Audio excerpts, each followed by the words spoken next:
दोस्तों, आज के इस वीडियो में हम एक ऐसी चौंकाने वाली रिपोर्ट पर चर्चा करेंगे जो आपकी सालों की प्रतीक्षा को खत्म कर सकती है, क्योंकि हम सभी का सपना है लाइट कॉम्बैट एयरक्राफ्ट में कावेरी इंजन को देखना।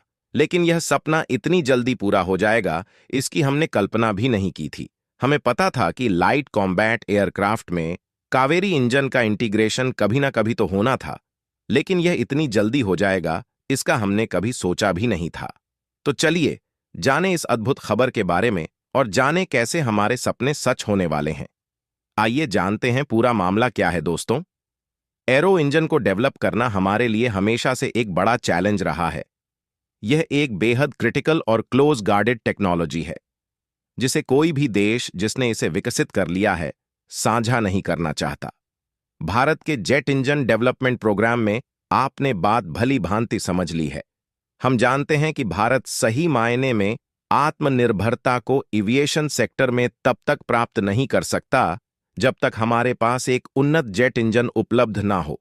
अगर हम भारतीय वायुसेना के भविष्य के प्रोक्योरमेंट को देखें, चाहे वह तेजस मार्क 1 हो, तेजस मार्क 2 हो, एएम का मार्क 1 हो या टेड बीएफ हो, सभी जनरल इलेक्ट्रिक के 4 इंजन से पावर्ड होंगे।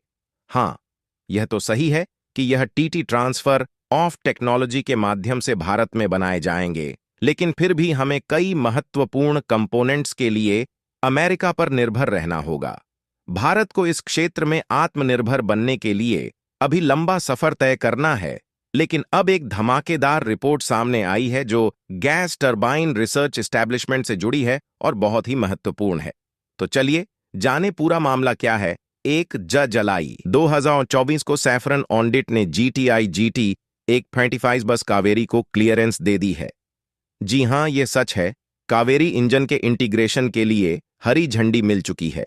अब देखना यह है कि कैसे यह हमारी एरोस्मिथ मैच्योरिटी दिखाई है और एक लिमिटेड फ्लाइट एनवेल्प में उड़ान भर सकता है।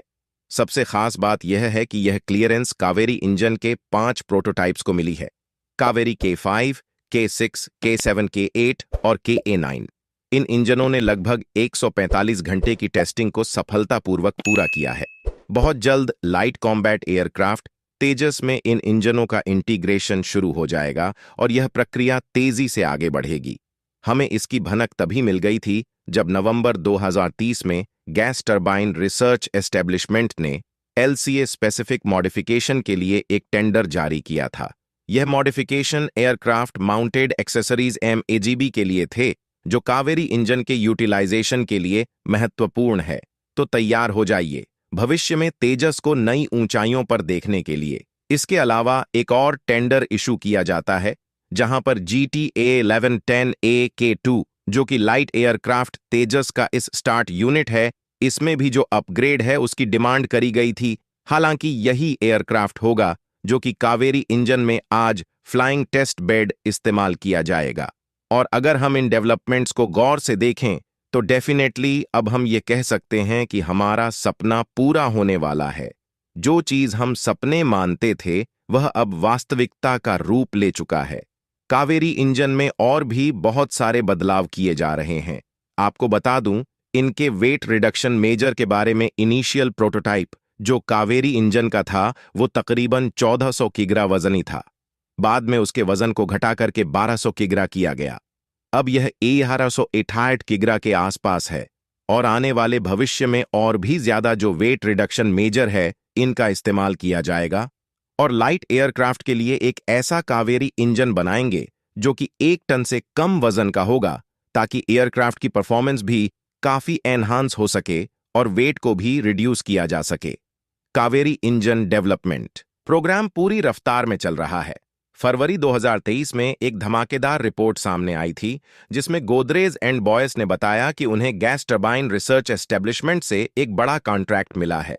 इस कॉन्ट्रैक्ट के तहत 6 ड्राई कावेरी इंजनों के 8 मॉड्यूल्स की मैन्युफैक्चरिंग की जानी है। गोदरेज एंड बॉय पहली प्राइवेट कंपनी है जो जेट इंजन मॉड्यूल्स का निर्माण करेगी और यह मॉड्यूल्स हमारे कावेरी इंजनों के होंगे।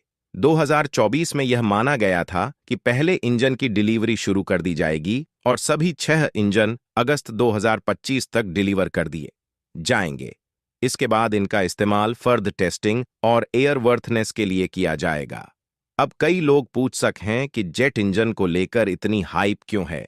क्यों हम कावेरी इंजन पर ही टिके हुए हैं? क्या हम किसी दूसरे देश की टेक्नोलॉजी उधार नहीं ले सकते? असल में कावेरी इंजन हमारा खुद का डेवलप किया हुआ इंजन है, जो भारत की आत्मनिर्भरता को दर्शाता है।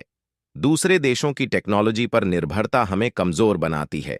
इसीलिए कावेरी इंजन का विकास और इसका सफल इंटीग्रेशन हमारे लिए एक बहुत बड़ा माइलस्टोन है।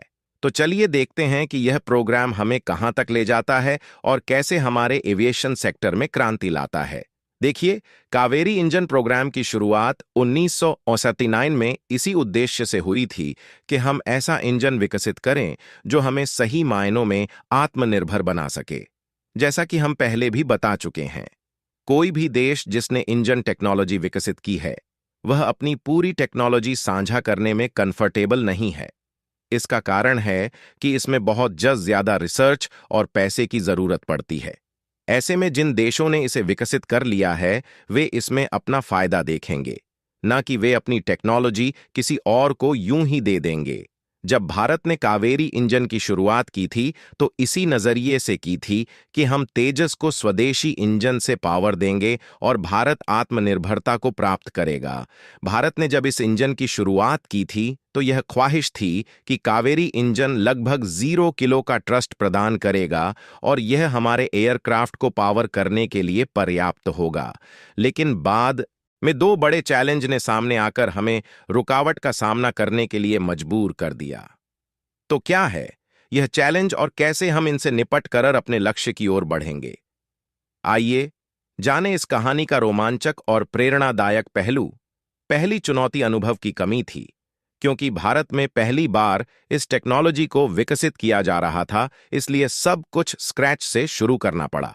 दूसरी समस्या अमेरिकी प्रतिबंध और अन्य प्रतिबंधात्मक नीतियों के कारण कावेरी इंजन का समय पर तैयार न हो पाया था।